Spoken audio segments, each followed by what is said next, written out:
makes me sad as a Mikmaw woman for our elders. Tonight, more on an exclusive story about a Mikmaw elder who died in hospital. When you bring back the language, you bring back the culture, you bring back the stories. The Yukon launches a First Nations school board. And the 215 validated that we were telling the truth. And a new coin commemorates survivors of residential schools.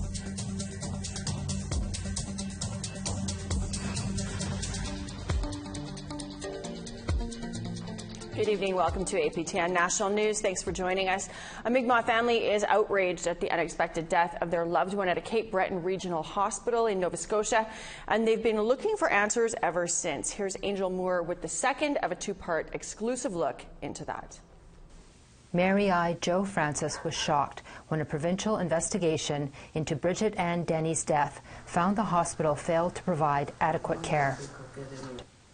Joe Francis wonders if Denny was discriminated against. You know, and I question myself all the time. What if there was a non-native person in there? Would they have, and would they have answered the buzzer? Would they have ran? You question this stuff because we're First Nation people. We live with racism every day. And it's in the back of your mind. You just wonder, what if? Reed says, but when people already have a history of receiving racist care from the healthcare system, when they already have a history of receiving inadequate care, then that inadequate care is more harmful for them. Daji Jayamuk, a Mikmaw health organization, works with the Nova Scotia government to improve health care. Executive Director Lindsay Peach says, is working with the provincial health systems around the complaints process so that there is a true picture and understanding of the extent of racism, what that looks like in the health system, how that impacts people's care experience, how it impacts the quality and safety of the care that they receive. Joe Francis says Denny was afraid of the hospital. It makes me sad as a Mikmaw woman for our elders, for my parents, the fear to go to a place that is supposed to care for you, that blows my mind. No elder should ever be scared to go to a hospital. The report says around 2 a.m., another patient was ringing their call bell while standing in the doorway, attempting to get the attention of the staff, saying someone is on the floor here and someone needs help in here. Staff arrived and helped Denny back into bed. The report says the person implicated documented second-hand information as patient slid to the floor. However, the fall was consistently reported as being unwitnessed. Therefore, investigators were unable to determine how the fall occurred and the length of time the affected patient was on the floor. The report says there is no documentation Denny was assessed after she fell, or staff followed the hospital's fall and injury prevention policy, which includes a head-to-toe assessment, monitoring for injuries, especially for unwitnessed fall, for 48 hours after fall. Monitoring involves vital and neurovital sign assessments every 2 hours at a minimum, and documentation of details of the fall in the patient health record chart. According to the report, the nursing flow sheet indicated that Denny was in bed and did not get up to use the washroom between 7 p.m. and 6 a.m. Reed says paperwork matters. One thing didn't happen here, and then 20 things couldn't happen afterwards. But that just shows you the importance of that one thing. Paperwork is never just paperwork in a healthcare system. The next morning, Denny was unresponsive and could not be revived. The report says, had the physician known about the fall, the file would have been reported to the medical examiner, and the family would have chosen to proceed with an autopsy.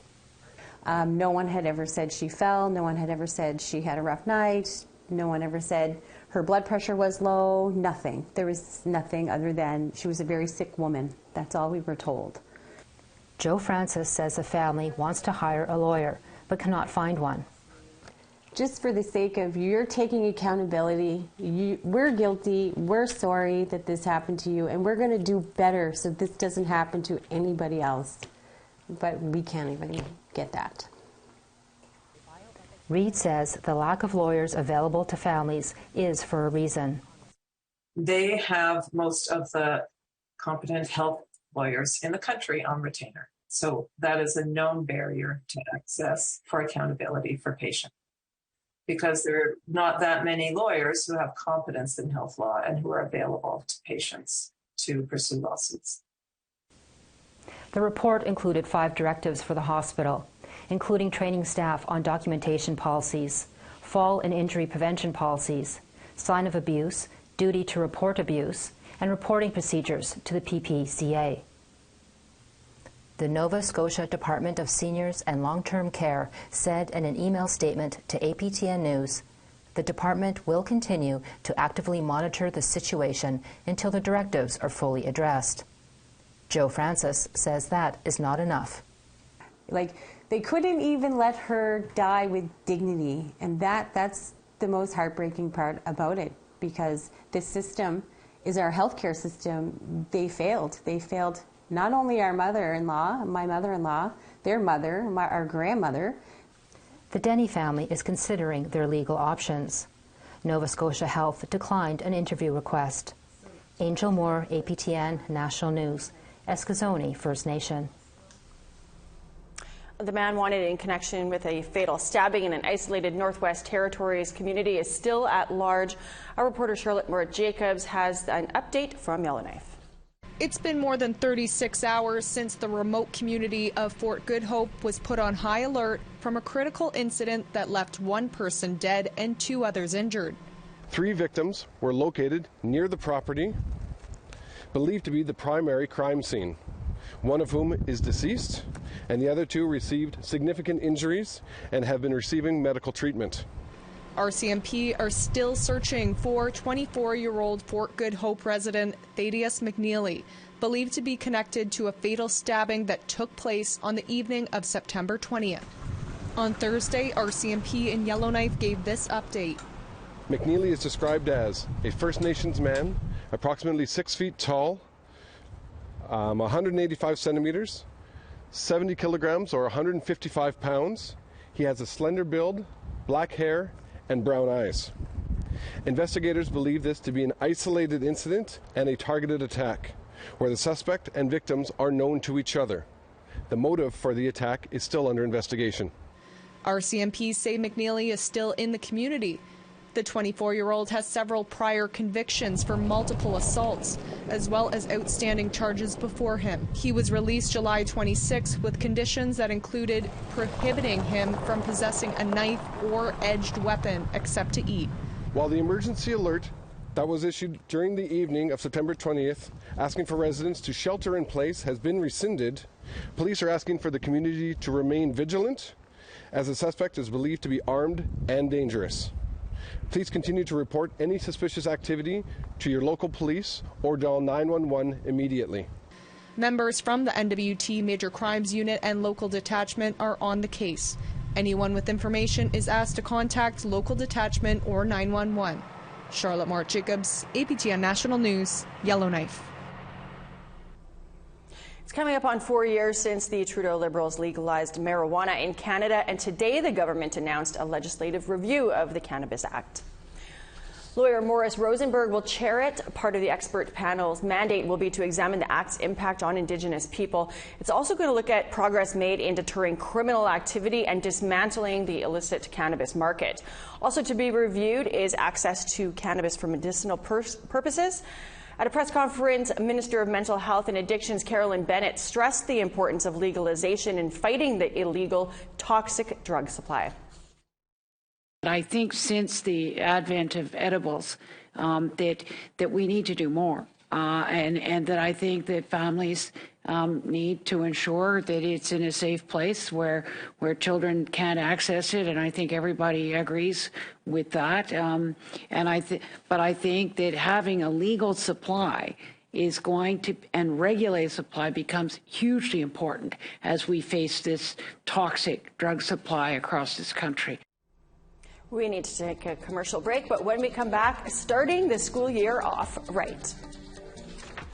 We have to be the movers of our destiny. And to do that, you need educated people to help you do that.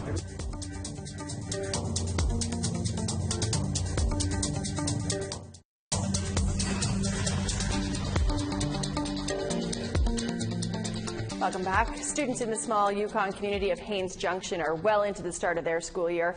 But yesterday, the town came out for a ceremony to wish students a good year and to acknowledge the territory's First Nation School Board. Here's Jordan Hasselbeck with that. Celebration and blessing for a new school year and a new school direction. In the heart of the Champagne-Aniak First Nations traditional territory lies St. Elias Community School.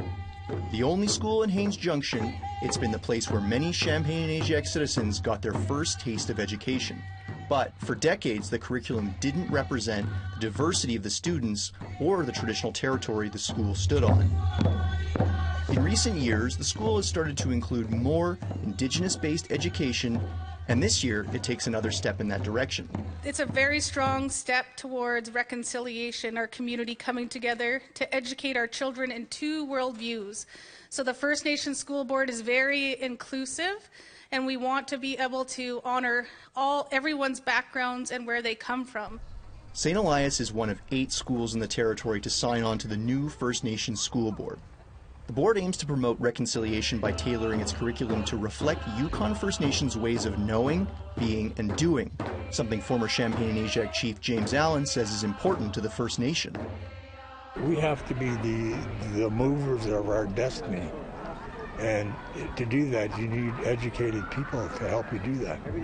And I think this system is going to produce more of our students wanting to learn, and more of our students graduating, and I think it'll give them pride. Traditional language in the classroom is another focus for the First Nation. Allen says he hopes the new board will help in revitalizing the First Nations traditional language of Southern Shoshone. And when you bring back the language, you bring back the culture, you bring back the stories. Things are different when you talk about things in your own language. For now, the curriculum stays the same, but going forward, the new board will consult with Champagne-Aniak First Nation on what it would like to see more of in the classroom, including more Southern Shoshone. It's been a long time in coming, and this is just the beginning. And where we go from here will depend a lot on how we work together.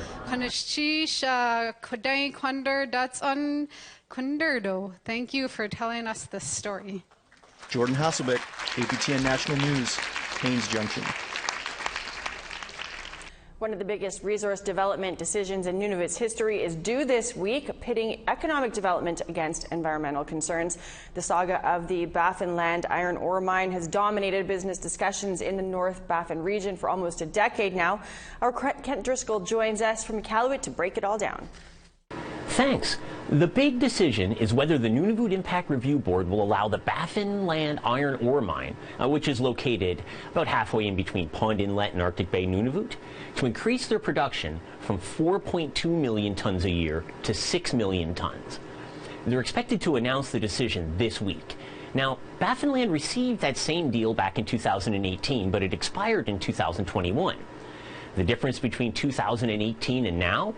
Baffin Land has lost a recent big decision. They had been petitioning the Nunavut Impact Review Board to increase their quota to 12 million tons a year. That was shot down back in May after a process that took years, even resulted in protesters taking over the runway at the mine for a short time. What's at stake? Jobs and money. Over 1,100 people work at the Mary River mine. Around 350 of them, they're Inuit. The mine accounts for 23% of Nunavut's entire economy. This is a big deal for Nunavut. Termination notices for the 1,100 employees have already been sent out. Baffin Land says, without the increase to 6 million, which they've received in the past, the mine isn't profitable and they're going to shut it down. Following this, there's still one more Baffin Land decision to fall into place. When the Nunavut Impact Review Board recommended turning down the increase from 6 million to 12 million, it was just a recommendation. The final decision lies with Northern Affairs Minister Dan Vandel. He's the one who gets to decide whether to listen to the NIRB or to let the mine double production. Letting them mine the 12 million tons annually would result in an estimated $2.4 billion in royalties for the territory and $1 billion in funding for Inuit projects in the region. Back to you in Winnipeg. Thanks, Kent. A nonprofit organization in Winnipeg that operates several Indigenous programs and services is getting a major boost for their future. A ground blessing ceremony was held for Ghaniganeshik, which is Cree, meaning those who lead, as they embark on an $8 million expansion to their current program. A new 20,000 square foot building will house new programs that aim to eliminate education and employment gaps and revitalize Indigenous languages and culture. It will also feature an expanded childcare center, a community kitchen, and a wellness clinic with Indigenous and Western medical resources. So this means more of what the community's been asking for, and it has been the community asking for more of it. So they want more programming, more cultural services and supports, more wellness and healing programs, and so that's what this space will bring to them. Time for one more quick break, but here's a look at a story that we're working on for you. I'm Lee Wilson. Soon from northern BC, we will have the story of a new play that sheds light on a dark part of Canada's history. Written by the late Larry Ganu, a lawyer and politician from the Nisga'a Nation, Bunk Number 7 tells the heartfelt true story of a childhood experience at Edmonton Indian Residential School in Alberta. Director Marianne Browop-Weston says the play is timely after the recent discovery of unmarked graves. And to tell that story in the face of all the tragedy, I think is going to be huge. It'll make a huge difference. This story coming soon on APTN National News.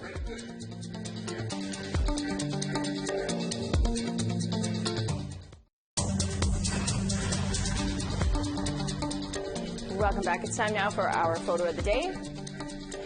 Laura Pegamagabo shared this shot of the Canadian Rangers finishing their journey to Ottawa from Kilbear National Park. Thanks so much for sharing that. Fun fact for you, there's a man named Francis Pegamagabo. He may be a relative of Laura's, I don't know. He was the most successful sniper of World War I and one of the most decorated Indigenous war heroes in this country. You can go Google him. If you've got a photo and it's pretty cool, you can email it to share@aptn.ca and you might be our next photo of the day. Here's tomorrow's weather forecast. Starting in the east, we've got 19 in showers for St. John's, 13 and rain for Charlottetown. 19 in showers for Cartwright. Le Grand River mix of sun and cloud and 12 degrees expected there. Chibougamau showers and 8. Val-d'Or and Rouyn-Noranda, both 14 and sunshine. Ottawa sunny and 13 degrees expected, 18 and sunshine for Sault Ste. Marie. 17 for Kapuskasing, so Lookout 15 and sunny skies. Sunny in Churchill, 16 degrees, Puckatawagan 19 and sunny, same with you in Thompson. 13 with a chance of showers for Winnipeg, 15 and cloud for Brandon. 15 and showers for Regina and Estevan, sunshine, and 21 for North Battleford. 18 and sunny for Buffalo Narrows, 16 and sunshine for Stony Rapids. Sunny and 17 for Grand Prairie, Fort Chip, showers and 15 degrees. 17 and sunny for Edmonton, 20 with cloud, chance of showers in Medicine Hat. 22 for Kamloops and Penticton, sunny skies. 16 for Vancouver and Victoria. 17 and sunshine for Fort Nelson, 12 and showers for Smithers. Whitehorse, 12 and showers. Beaver Creek, mix of sun and cloud, 9 degrees. Wati, 12 and some cloud. Trout Lake and Fort Leard, both 17 and sunny. Tuktoyaktuk, 5 and cloud. Sax Harbor, sunshine, -3. Chesterfield, mix of sun and cloud, 5 degrees. New Yacht, 0 with cloud. Kenite, 2 with a chance of flurries. Joe Haven, you're getting flurries, 4 degrees.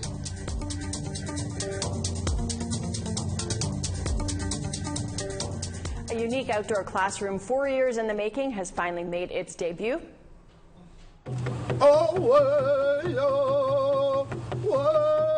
The Oak Park Indigenous Outdoor Classroom is designed to be a space that allows for authentic teaching and part of the community's journey towards reconciliation. The classroom incorporates Indigenous practices and includes the perspectives of elders and knowledge keepers within its curriculum. The creation of the space stemmed from students wanting to engage more with Indigenous practices, teachings, and traditions. At one time, the school would not allow us to smudge inside. And students went to admin and said, that's wrong. Like, why do we have to go outside? Why do we hide? We should be able to smudge in the building. And our administration at that time championed that cause and got the division to change the policy here for us. And so that just snowballed into more and more looking for how can we honor Indigenous culture and how can we make it more visible here at the school. And that's where this idea of the classroom was born. A central feature of the outdoor classroom is a bison rubbing stone. Bison who roamed the area used to use them to rid themselves of their winter coat and to scratch bug bites in the summertime. There's also an ox cart wheel honoring Métis people. The classroom is open to the entire school and will be used for community gatherings. Well, the National Centre for Truth and Reconciliation partnered with the Royal Canadian Mint to create a keepsake that's aimed at educating Canadians about the truth of residential schools. The commemoration represents Inuit, Métis and First Nations survivors. It was unveiled today. Tamara Pimentel has that. On the front are the words, "Every child matters," handprints and footprints resembling the children who never made it home. On the back, the resiliency of Métis, Inuit, and First Nations people impacted by the residential school system. We never thought we'd see what we're seeing in our lifetimes. Most of us never thought we'd live this long. But we're here, and we're here to share the truth with you. Eugene Arcand is one of many survivors involved in creating the keepsake from the Royal Canadian Mint and the National Centre for Truth and Reconciliation. Honoring survivors and educating the rest of Canadians, the artwork is a collaboration between Cree, Inuit, and Métis artists. Resembling the Métis, J.D. Hawk created a sash and bison with floral beadwork. Because it is said that when a bison faces a storm, they'll walk into the storm to get to the other side quicker. So this way, it symbolizes that the bison's facing east where colonialism came from. So now we're just coming out of that storm for the survivors. Jason Sikwak from Labrador designed an Ulu and Inuk survivors. I left them faceless so that any Inuk who looks at the medallion would possibly think about and remember their relatives who went and survived or went and didn't come home. The teepees and a Tikanagan were added by Leticia Spence. For me, when I was creating it, it was sort of like, what would we have looked like had there not been a residential school? What kind of love would we have experienced? Net proceeds of every keepsake goes toward the Namikwinamak Community Support Fund. These 215 I'm forever grateful for, because for years we'd been sharing our stories and nobody believed us. And the 215 validated that we were telling the truth. Tamara Pimentel, APTN National News, Winnipeg. Very cool story. And on that note, we should mention the full day's coverage here on APTN for the National Day of Truth and Reconciliation. You can tune in as we remember the survivors and those children who didn't make it home and explore the path to full reconciliation for the residential school system. Lots of great stories and guests that we will have on for you on September 30th right here on APTN. I'm Melissa Ridgen. Thanks for joining us tonight. We'll see you back here tomorrow. Have a great night.